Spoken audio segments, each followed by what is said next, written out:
اعوذ باللہ من الشیطان اللعین الرجیم بسم اللہ الرحمن الرحیم الحمد للہ رب العالمین والعاقبۃ للمتقین والجنۃ للمؤمنین والنار للملحدین والکافرین والمشرکین والمنافقین والصلاة والسلام على سید الانبیاء والمرسلین سیدنا و نبینا و شفیعنا ابی القاسم محمد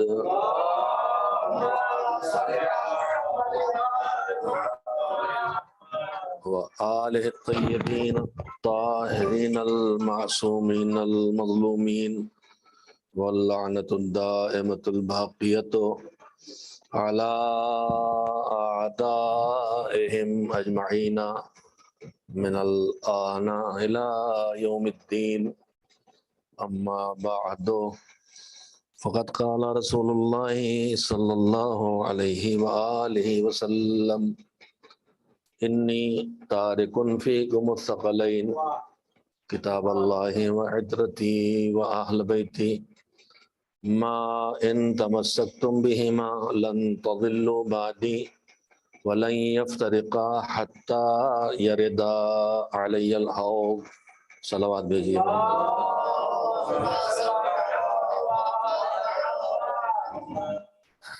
امیر المومنین امام المتقین مولا کائنات حضرت علی بن ابی طالب علیہ السلام کی شہادت کی مناسبت سے جو گفتگو کل سے شروع کی گئی ہے اس کے لیے میں نے وقت کے تقاضوں کے تحت موضوع یہ طے کیا کہ امام کی شہادت ہے. امام یعنی اور امام بھی وہ جو ابو الائمہ ہے، سارے امام جس کی نسل سے ہیں. اور امام کو اللہ نے اس زمین پہ بھیجا دو مقاصد کے لیے. امام کی ذمہ داری ہے لوگوں تک دین کو پہنچانا اور دین کی حفاظت کرنا، اور یہ ذمہ داری سارے ائمہ نے اپنے اپنے دور میں اس وقت کے حالات کے تحت انجام دی ہے.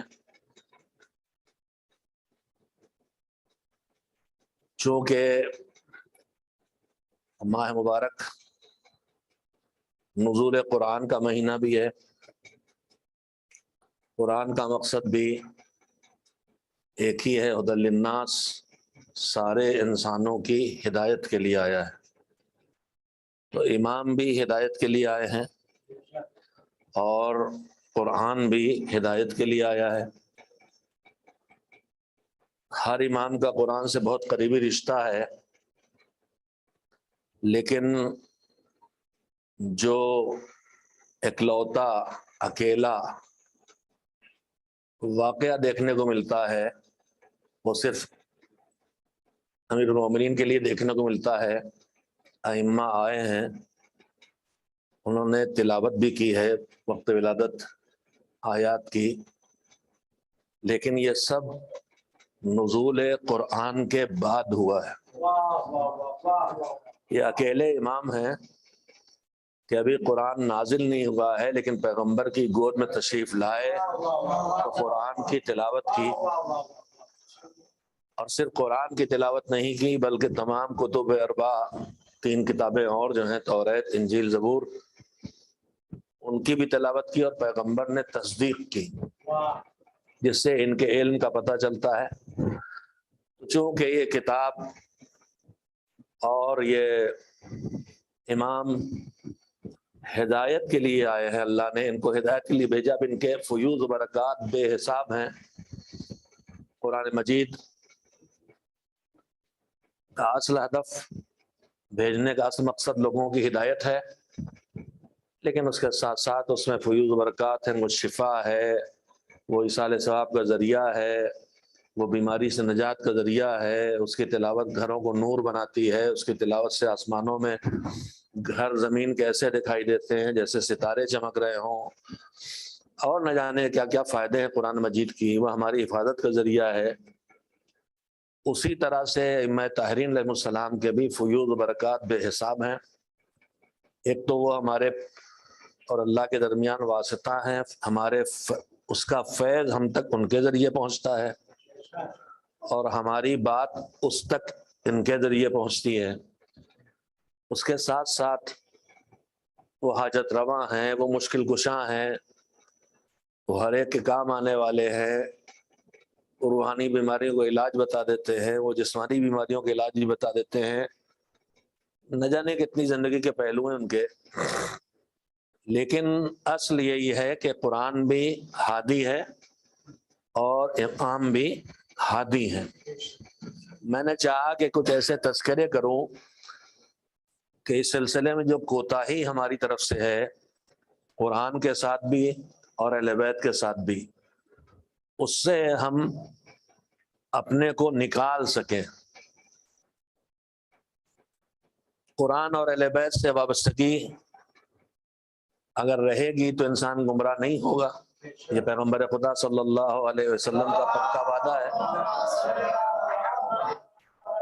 میں نے عرض کیا تھا کہ حدیث متواتر ہے، اس کے حدیث پیغمبر ہونے میں کوئی شک و شبہ کی کوئی گنجائش نہیں ہے۔ علماء شیعہ اور علماء اہل سنت دونوں نے بکثرت اس حدیث کی روایت کی ہے۔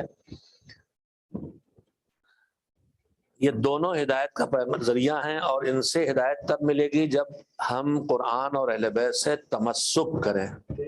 یہ بھی میں کل عرض کر چکا ہوں کہ جو رشتہ ہمارا ان سے شروع ہوتا ہے، معرفت، محبت، اطاعت، اتباع، اور اس کے بعد آخری منزل آتی ہے تمسک کی، یعنی اب ان سے ہمارا فاصلہ کم سے کم تر ہوتا ہے، اور جدھر ان کا رخ ہو ادھر ہمارا رخ ہو۔ جب وہ چلیں تو ہم چلیں، جب وہ رکیں تو ہم رکیں، جب وہ مڑیں تو ہم مڑیں، جب وہ سیدھے جائیں تو ہم سیدھے جائیں۔ پوری زندگی میں وہ ہمارے پیش نظر ہوں، اور ان کی نگاہ میں ان کو رکھتے ہوئے ہم ان سے تمسک رکھیں، قرآن سے بھی اور اہل بیت علیہ السلام سے بھی۔ جو دین کا دشمن ہے، جو انسانیت کا دشمن ہے، جس میں شیطان سر فہرست ہے اور اس کے کارندے اور اس کے چیلے ہیں، اور خود ایک بہت بڑا شیطان خود انسان ہے جو شیطان سے بھی آگے جاتا ہے، جب عیاریوں اور مکاریوں پہ آ جاتا ہے تو شیطان بھی اس کے پیچھے ہو جاتے ہیں، جب بگڑتا ہے تو شیطان ان کو برو ماننے لگتے ہیں، یہ منزل میں بھی انسان آ جاتا ہے۔ تو یہ ساری طاقتیں جو انسان دشمن ہیں، جو نہیں چاہتے کہ انسان بنے، نہیں چاہتے کہ انسان نجات یافتہ ہو، یہ نہیں چاہتے کہ انسان کامیاب زندگی بسر کرے، اس کے مقابلے میں شیطان ساری طاقتیں لگاتا ہے گمراہ کرنے کی، اور ان میں اسے پیغمبر خدا صلی اللہ علیہ وآلہ وسلم نے چونکہ بتا دیا ہے کہ ان سے وابستگی گمراہی سے بچائے گی، جب تک ان سے وابستہ رہو گے گمراہ نہیں ہوگے، اس لیے وہ ساری کوشش کی کرتا ہے کہ دشمن اس کی کوشش کرتا ہے کہ کسی صورت بھی قرآن اور اہل بیت سے انسانوں کو وابستہ نہ ہونے دیا جائے۔ میں نے کل اس سلسلے میں ایک اپنی کوتاہی، جو ہم لوگ دشمن نے ان کے فضائل چھپائے، ان پر پابندیاں لگائیں، ان سے ملنا جلنے پر روکا، ان کے ناموں پہ نام رکھنے پہ گھروں کو اجاڑا گیا، یعنی اہل بیت سے دور ہوں، یہ ان کا ظلم تھا۔ لیکن ہم نے بھی ان پر ظلم کیا ہے، جو کل میں تفصیل سے عرض کر چکا ہوں۔ آج میں اسی کی تھوڑی وضاحت اور کرنا چاہتا ہوں، لیکن 2-3 پوائنٹس ہیں جو اس سلسلے میں کہنا چاہتا ہوں کہ دشمن کی چالیں قرآن و اہل بیت سے دور کرنے کی جو تھیں، اس میں اہل بیت سے دور کرنے کی چالوں پہ اگر آپ نظر ڈالنا شروع کریں تو سب سے پہلی جگہ وہی ہے کہ جب سرور کائنات حضرت محمد مصطفیٰ صلی اللہ علیہ وآلہ وسلم نے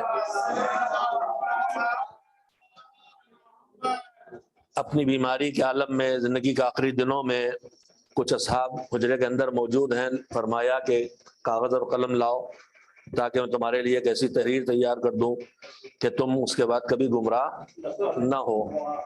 اور اس کے بعد پھر جب مطالبہ کیا کہ کیسی تحریر آ جائے تو انہی میں سے جو وہاں بیٹھے تھے ایک آواز اٹھی کہ حسبنا کتاب اللہ، ہماری ہدایت کے لیے، ہدایت کا لفظ بھی نہیں کہا ہے، حسبنا ہمارے لیے اللہ کی کتاب کافی ہے۔ یہ پہلی کوشش تھی۔ دیکھیے میں ایک چیز آپ سے تمہید میں کہنا بھول گیا، کسی چیز کی مخالفت جو کی جاتی ہے، تاکہ میری بات اور واضح ہو جائے، کسی چیز کی مخالفت کے دو طریقے ہوتے ہیں۔ ایک طریقہ ہوتا ہے طاقت کے زور پہ مخالفت کر کے روک دینا، مثلا جلوس آزاد روک دیا جائے، حکومت روک دے یا دشمنان نے آزاداری روک دیں، جو بھی روک دے، طاقت کے زور پہ روک دینا۔ لیکن جب کسی چیز کو طاقت کے زور پہ روکا جاتا ہے تو جسے روکا جاتا ہے وہ بھی اپنی طاقت لگاتی ہے۔ دشمن بہت سمجھدار ہے، لہذا وہ ایک دوسری ترکیب کرتا ہے، عملی طور پر روکنے کے بجائے فکری طور پر حملے کرتا ہے دشمن۔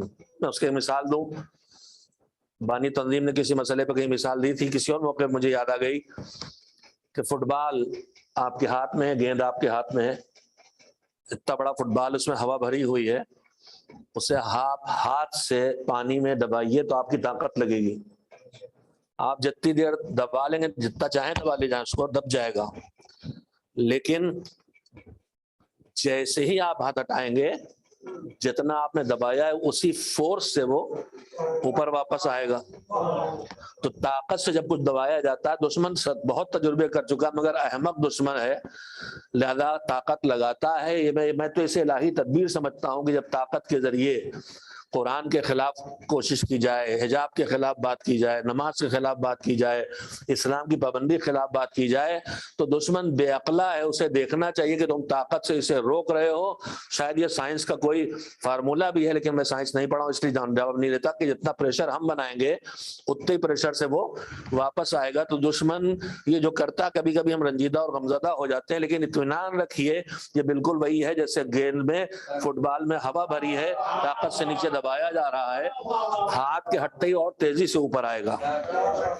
اب دشمن ہے چالاک، لہذا وہ ایک تدبیر کرتا ہے، ہم لاکھ ہاتھ سے فٹ بال دباتے رہیں، کبھی نہ کبھی میرا ہاتھ ڈھیلا ہوگا، کبھی ذرا سا دباؤ کم ہوگا، ادھر دائیں بائیں ہر طرف کہیں سے نکل ہی جائے گا، اوپر آ ہی جائے گا گیند۔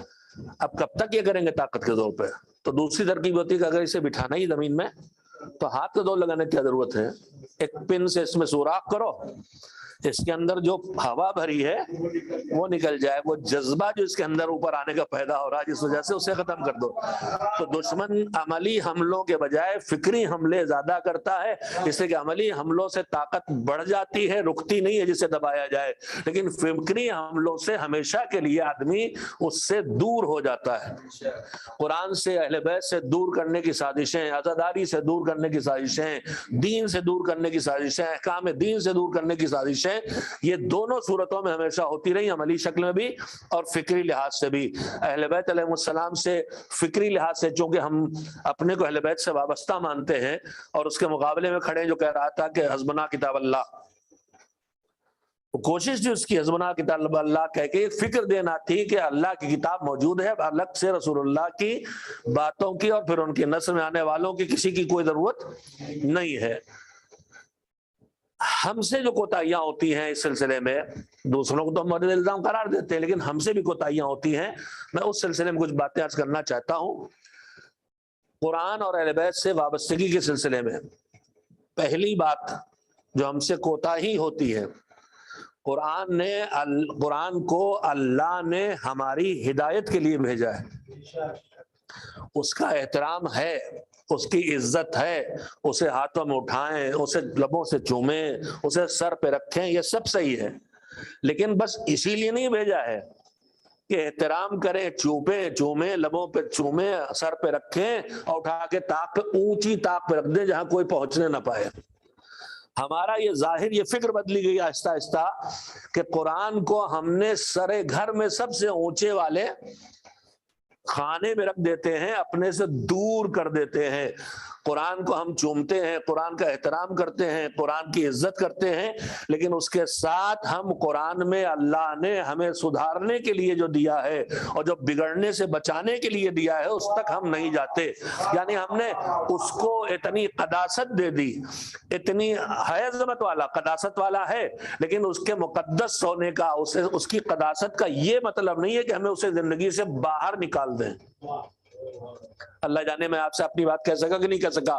یعنی ہمارا ایک مزاج بن گیا ہے احترام. احترام کا حکم ہے، قدم قدم پہ ہے، لیکن شدت احترام میں مثلا ایک بہت بڑا عالم، مان لیا ایت العظمہ سیستانی آ جائیں، رہبر انقلاب آ جائیں، اب ہم سب لوگ بوسے دے رہے ہیں، ان کے ہاتھوں کو چوم رہے ہیں، ابا چوم رہے ہیں، جو جس سے جوتیاں سیدھی کر رہے ہیں، سب کر رہے ہیں، سب کچھ کریں، مگر ان کو سب خدمت کر رہے ہیں، کھانا بھی کھلا رہے ہیں، دعوتیں بھی کر رہے ہیں، ہر طرح سے مکمل احترام کر رہے ہیں، لیکن وہ ہیں کون؟ وہ فقیہ ہیں، وہ عالم ہیں. ان سے جا کے ایک سوال نہیں پوچھتے کہ ہمیں زندگی مسئلہ پیدا ہو گیا، اس کا حل بتائیے، تو کون کہے گا کہ آپ نے ان کا خیال کیا؟ اسی طرح سے قرآن کریم کا حال ہو گیا ہے، اور اسی اہل بیت علیہ السلام کا. قرآن کو چوم کے رکھ دیتے، کبھی اس سے پوچھتے نہیں کہ بھائی میری زندگی میں پریشانی ہو رہی ہے، قرآن اللہ کی کتاب ہے، تو شفا ہے، بتا ہمیں کیا کرنا چاہیے. اور اسی طرح سے اہل بیت علیہ السلام کے بارے میں بھی ہم نے احترام اور عزت اور تعظیم کا ایسا کانسیپٹ ہمارے دماغوں میں آ گیا کہ ہم نے انہیں بھی چومنے کی حدوں میں لا کے رکھ دیا. علم دیکھا چوم لیا، مسجد دیکھی چوم لی، امام بڑا دیکھا چوم لیا، تابوت دیکھا چوم لیا. احترام کریں، ضرور کریں، محبت کے تقاضے ہیں، انہیں پورا کریں، مگر اس کے ساتھ ساتھ چوم کے طاقوں پہ اوپر نہ رکھیں، انہیں اپنی زندگی میں لائیں تاکہ اہل بیت کی سیرت کو آپ اپنا سکیں. ہم سے دوری ہوئی.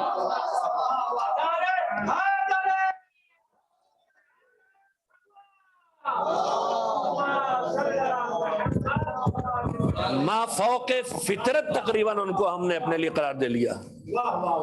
دیومالائی کیفیت ائمہ تاریخ، لفظ شاید میرا غلط ہو لیکن کیا کروں، زبان کی مجبوری ہے، ائمہ تاریخ لی دے دی. بس یہ جو انچھوئے ہیں، بے شک وہ بہت عظیم ہیں، بے شک وہ بہت عظیم ہے، ہماری اوقات نہیں ان تک پہنچنے کی، مگر کیا کیا جائے کہ اللہ نے بھیجا ہمارے لیے ان کو. بانی تنظیم مولانا غلام نصیر اللہ مقامہ ایک جملہ کہتے تھے، پھر مجھے یاد آیا، معراج کے موقع پر فرماتے تھے کہ لوگوں کو حیرت ہی ہوتی ہے کہ فرش والا عرش پہ کیسے گیا. وہ فرماتے تھے اس میں کوئی حیرت کی بات نہیں ہے، یہ فرش والا عرش پہ کیسے گیا، مجھے حیرت تو اس پر ہے کہ سارے عرش والے تھے، یہ فرش پہ کیسے بھیجے گئے. تو جب اللہ نے عرش والوں کے فرش پہ بھیجا ہے تو پھر جو ان کا مقصد ہے وہ پورا ہونا چاہیے. خالی چومنے اور احترام کرنے سے کام بننے والا نہیں ہے. دوسری چیز جو آپ سے کہنا چاہتا ہوں، سیرت معصومین میں جو ہم سے کوتاہیاں ہوئی ہیں سمجھنے میں، دشمن کی چالیں تو اپنی جگہ پہ ہیں. قرآن کافی کا نعرہ لگا گیا، اور اس کے بعد اہل بیت سے دور کرنے کی دوسری تدبیر، پہلی تدبیر یہی تھی اہل بیت سے دور کرنے، قرآن کافی. پھر اہل بیت سے جلدی سے سننے، دوسری تدبیر اہل بیت سے دور کرنے کی ہوئی کہ حضور ساری زندگی اہل بیت کو پہچانواتے رہے تھے. دعوت ذوالشیرہ سے لے کے جہاں سے کھل کے بات شروع ہوئی ہے، اور بستر بیماری اور مرض الموت تک اہل بیت کو پہچانواتے رہے. آیت تطہیر کے نزول کے بعد نہ جانے کتنی مدت، 4 مہینے کتنے دن، مجھے روایات مختلف ہیں، بہت لمبی مدت تک. کیا وہ نماز نہیں پڑھتے؟ نماز پڑھتے تھے، مگر جب دروازے سے گزرے تو اہل بیت کے دروازے تو کہتے تھے الصلاۃ الصلاۃ یا اہل البیت. یہ نماز کی طرف متوجہ کرنا نہیں تھا زیادہ، اصل میں متوجہ امت کو کرنا تھا کہ پہچان لو اہل البیت یہ ہیں. کبھی کبھی بات کسی سے کہنا ہوتی، ذریعہ کسی کو بنایا جاتا ہے. ایسا نہیں ہے کہ اہل بیت معاذ اللہ نماز نہیں پڑھیں گے، رسول اللہ اٹھائیں گے تو اٹھیں گے، جاگیں گے، آئیں گے پڑھنے کے لیے. نہیں، وہ تو نماز تو پڑھتے ہی ہیں، مگر حضور الصلاۃ الصلاۃ اہل البیت کہہ کے پہچانوانا چاہتے ہیں کہ اہل بیت کون ہیں. تو کبھی کبھی بات کسی سے ہوتی ہے اور کہیں کسی اور طریقے سے جاتی ہے، ایسا ہوتا ہے. قرآن کافی کا نعرہ دینے کے بعد اب چونکہ حضور ساری زندگی اہل بیت کو پہچانواتے رہتے ہیں، دعوت ذوالشیرہ میں دین بعد میں پہنچایا ہے، کلمہ توحید بعد میں پہنچایا، آخرت کی خبر بعد میں دی، بس اتنے ہی کہا کہ میں تمہارے لیے خیر دنیا و آخرت لے کے آیا ہوں. کیا لے آیا ہوں کچھ نہیں بتایا. بتانے سے پہلے کہ کیا لایا ہوں کہتے کون میری مدد کرے گا. اس کام میں ارے حضور بتائیے تو کہ کام کیا ہے، تب تو آدمی سوچے کیسے مدد کرے، بتا کچھ نہیں رہے، آخر دنیا و آخرت کی خیر لے کے آئے ہو، تم میں کون مدد کرے گا؟ اور کوئی نہیں اٹھا، وہی کمسن علی ہیں۔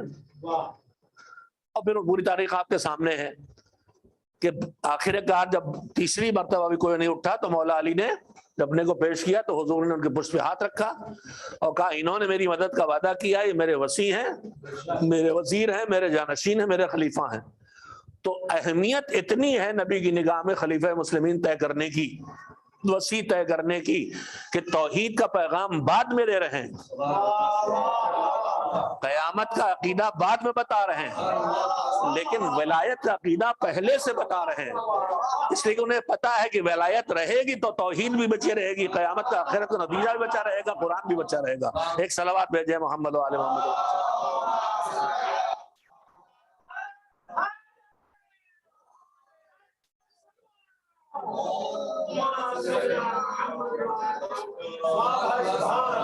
تو چونکہ ولایت کے عقیدے سے ہی حفاظت ہونا تھی، لہذا ساری طاقت قرآن کو مٹانے بھی لگائی گئی۔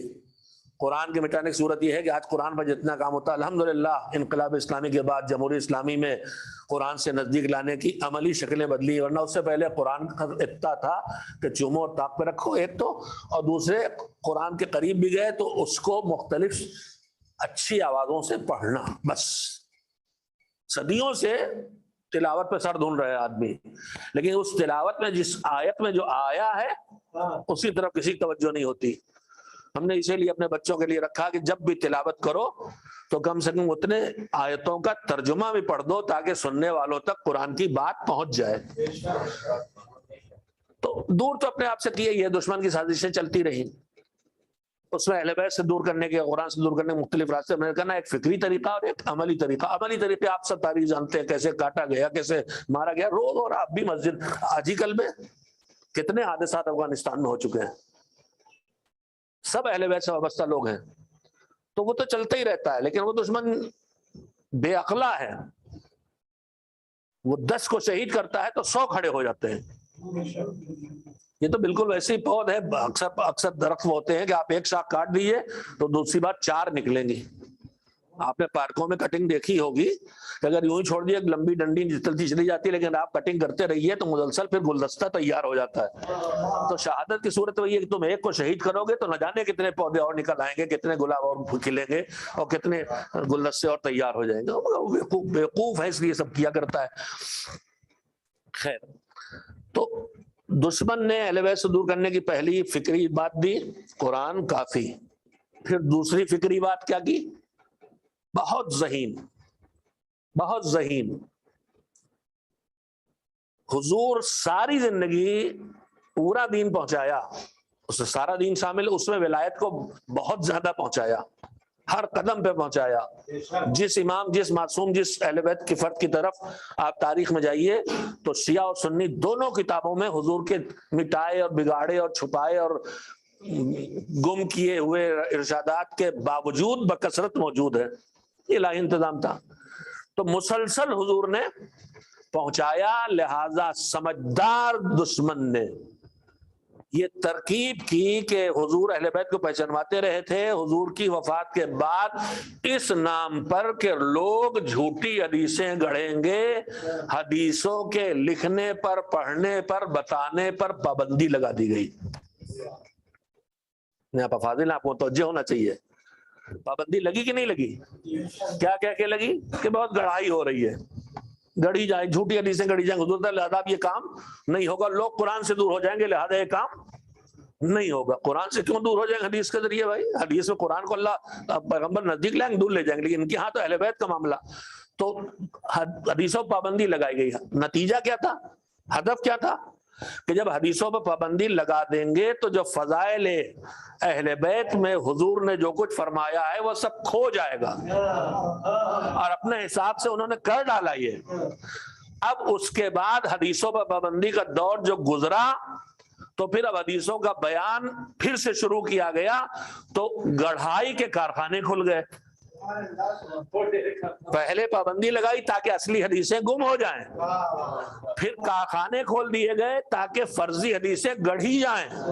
تو یہ سب اہل بیت سے دوری پیدا کرنے کی کوششیں تھیں، مگر دشمن اپنی چالیں چل رہا تھا، اللہ اپنی تدبیریں کر رہا تھا.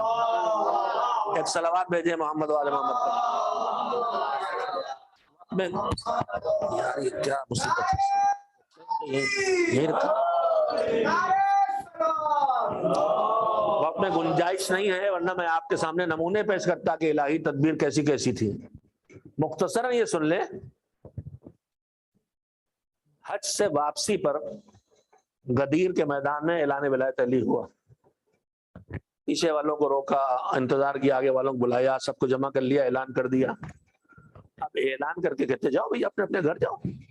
مگر ہوا کیا؟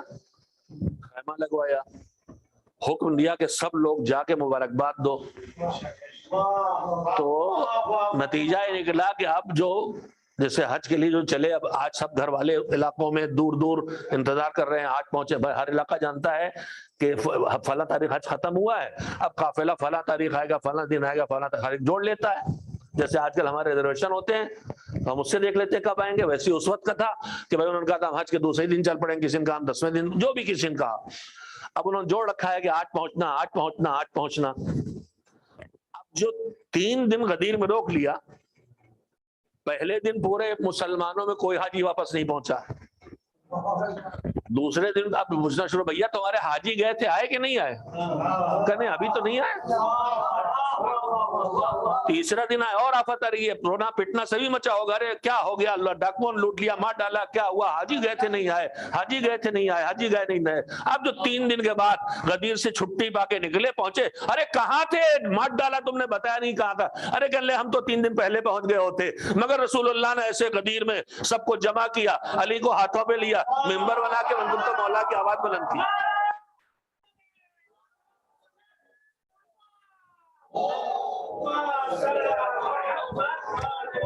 تو دشمن کی تدبیریں اپنی جگہ اور مالک کی تدبیریں اپنی جگہ. ہم سے جو کوتاہیاں، بس جلدی سے میں عرض کر لوں، کم سے کم کل کی پوری گفتگو سے مولا کی ذات سے مخصوص ہو جائے. ہم نے وہ ہادی ہیں، توجہ دیجیے گا، پھر قرآن بھی ہادی ہے، ائمہ طاہرین اہل بیت بھی ہادی ہیں. ہدایت ان کا اصل مقصد ہے. ہم جو دونوں کے پاس جاتے ہیں تو کس لیے جاتے ہیں؟ خاص کر کے اہل بیت کے پاس. ہم سب کے سب جو اہل بیت والے ہیں، میں جتنا جائزہ لے سکا ہوں، میں کہہ سکتا ہوں کہ 99% ہم لوگ اہل بیت کے پاس کس لیے جاتے ہیں کہ مولا میری یہ حاجت پوری کر دی ہے، اس کے لیے جاتے ہیں. چاہے کربلا اور نجف میں جائیں، اور چاہے جو ہمارے بزرگوں نے شبیہیں بنا دی ہیں وہاں بھی تھوڑا دل نرم ہو جاتا ہے، وہاں جا کے اس کیفیت کو محسوس کریں کہ اصل کربلا پہ کھڑے ہیں، اور وہاں جا کے مانگے ہیں، ان کو وسیلہ بنائیں. توجہ دیجیے گا، ہم نے ان کو صرف اور صرف حاجت روا بنا کے رکھا ہے. حاجت روائی ان کا زندگی کا اصل مقصد نہیں، حاجت روائی تو ان کا فضل ہے، لیکن ان کا اصل مقصد ہدایت ہے. ان کا اصل مقصد آنے کا ہدایت ہے، حاجت روائی نہیں ہے. حاجت روائی تو ان کو اللہ نے کرامتیں دی ہیں، ان میں سے ایک ہے، اور اس گھر میں ہر جگہ فضل ہے ان کا، اور ان کی اللہ کی دی ہوئی کرامتیں ہیں. میرے عزیزو، میں نے ایک دن اور بھی کہا تھا کہ کسی عالم نے کربلا جا کے رو کے حسین سے گفتگو کی تھی، اور میرا دل بھی اس دن سے اسی طرح سے مضطرب ہے کہ مولا آپ کے پاس ہم نہ جانے کتنی مرتبہ آئے، لیکن ہمیشہ کچھ آپ سے لینے آئے. بیٹا چاہیے، بیٹی چاہیے، روزگار چاہیے، آخرت چاہیے، کچھ بھی لینے آئے. یہ اور اونچی بات کہا، ہم ہمیشہ آپ سے کچھ لینے آئے، کبھی آپ سے اس لیے ملنے نہیں آئے کہ آپ ہمارے محبوب ہیں، ہم آپ کو چاہتے ہیں. بے لوث ملاقات ہم نے آج تک آپ سے کبھی نہیں کی، تو وہ تو بہت اونچی بات ہے. ہماری آپ کی صورت یہ ہے کہ ہم جاتے ہیں تو اپنی حاجت روائی کے لیے، حاجت روائی کے لیے دعائیں پڑھیں گے، مناجاتیں پڑھیں گے.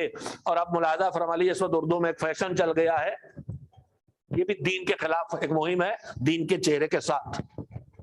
شاعر صاحب اپنی عقل سے ایک مناجات نظم فرماتے ہیں اور اس میں وہ چیزیں مانگتے ہیں جو ان کی عقل شریف میں آئی، اور جب ان مناجاتوں میں ہمارے مومنین لگ جاتے ہیں تو وہ مناجاتیں ہیں جو پیغمبر خدا اور معصومین علیہ السلام سے منسوب ہیں، جس میں ان عقل کل کی مانگیں اللہ کے سامنے تھی، ان سے بندہ دور ہو جاتا ہے۔ ہمارے بزرگوں نے حدیث قصہ جیسی چیزوں کا ترجمہ کیا تھا، اب وہ سب مفقود ہو گیا۔ میں نے ابھی اس وقت ماشاءاللہ سے ہمارے اہل علم کئی ہیں ہندوستان میں، جو اہل علم میں نے سب سے گزارش کی ہے کہ یہ جو نقلی مناجاتیں جن میں شاعر کو یہ تک پتہ نہیں کہ دعا اہل بیت سے کی جاتی ہے کہ دعا اللہ سے کی جاتی ہے، دعا اہل بیت سے نہیں ہوگی، دعا اللہ کے لیے، ادعونی، مجھ سے دعا کرو، مجھ سے مانگو۔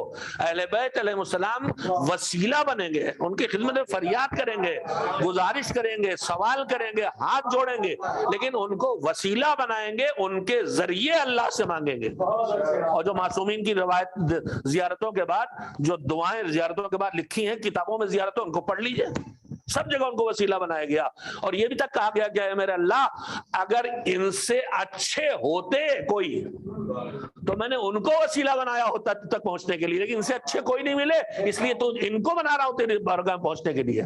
تو مانگنا اللہ سے ہے، سوال دعا اللہ سے ہے۔ یہ ساری مناجاتیں اس وقت جو ہیں سیدھے معصومین علیہ السلام کو خطاب کر کے، اب معصومین بھی نہیں، مولا علی نہیں، امام حسن، جناب سیدہ نہیں، جناب سکینہ، علی، جناب علی اصغر، سب کے خطاب کر کے سب کو اللہ نے کرامت دی ہے، مجھے اس سے قطعاً انکار نہیں، لیکن آپ ان کو وسیلہ بنے کے جائیے۔ ایک بات تو ایک خطا یہ ہوتی ان مناجاتوں میں، دوسری خطا مجھے معلوم ہے میری تلخ باتیں مجھے بہت گالیاں دلواتی ہیں، لیکن وہ سب میرا نام ہے عمل میں انشاءاللہ اجر بن کے آئیں گی۔ دوسری بات یہ ہے کہ اگر شاعر اللہ سے بھی مانگے، مان لیتا ہوں بڑا صحیح شریف شاعر ہے، بہت اچھا ہے، اللہ سے مانگ رہا، ان کے وسیلے سے مانگ رہا، تب بھی ایک محدود فکر اور عقل کے آدمی کی بات کو میں کیوں دوہراؤں؟ وہ کیا جانے میری ضرورتیں کیا ہیں، وہ کیا جانے میرے کام کیا ہیں، میں ان معصومین کی چیزیں کیوں نہ دہراؤں اپنی زبان پر جو ہم نہیں جانتے تھے وہ بھی جانتے، جو انہوں نے مانگ لیا ہم کبھی نہ مانگ پاتے ہیں۔ اسی لیے میں نے عرض کیا کہ علماء اس وقت ہیں ماشاءاللہ جو شعراء ہیں، میں نے ان سے گزارش کی اور کام انہوں نے، جناب سلمان صاحب، سلمان عابدی بہت سری زودگو شاعر ہیں، میں نے ان سے گزارش کی تھی کہ آپ مناجات کا، مولانا اصغر اعجاز صاحب سے گزارش کی تھی، وہ بھی بہت اچھے شاعر و عالم ہیں، اور ایسے جتنے میرے دماغ میں آتے گئے سب سے گزارش کی، اور اس مجلس کے ذریعے تمام علماء سے گزارش کر رہا ہوں کہ معصومین علیہ السلام کی مناجات اور دعاؤں کے منظوم ترجمے پیش کر دیں، جب اصل آ جائے گی تو نقل خود بخود ہٹ جائے گی۔ ایک صلوات بھیجیں محمد و آل محمد علیہ السلام۔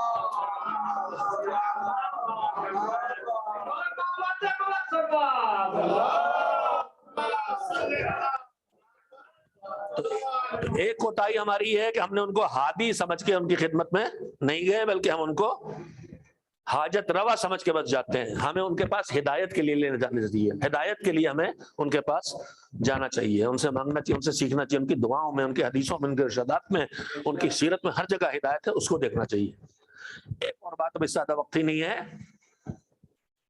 ہم نے معصومین علیہ السلام کی عظمت اور قداست اور تقدس اور کرامت اور شرافت اور بزرگی سب کو دیکھ کے تقریباً ایسا ہمارے دماغوں میں بن گیا ہے جیسے ان کی پوری زندگی معجزے سے بسر ہوئی ہو۔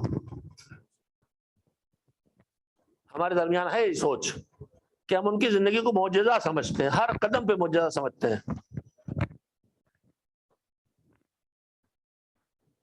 پوری حیات کو ہم لوگ معجزہ بنا کے سوچ رہے ہیں کہ ان کی زندگی تو معجزوں سے چلتی تھی، جبکہ معصومین کی زندگی میں معجزہ شاذ و نادر دکھائی دیتا ہے۔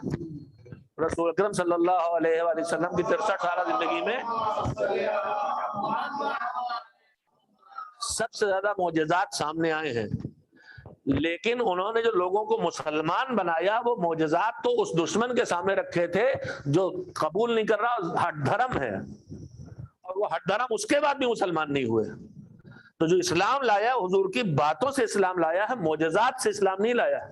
ہوگا ایک آدھ کوئی ایسا، چاند کا 2 ٹکڑے کرنا، سورج پلٹانا، ذرات کا ہاتھوں پہ آ کے بولنا،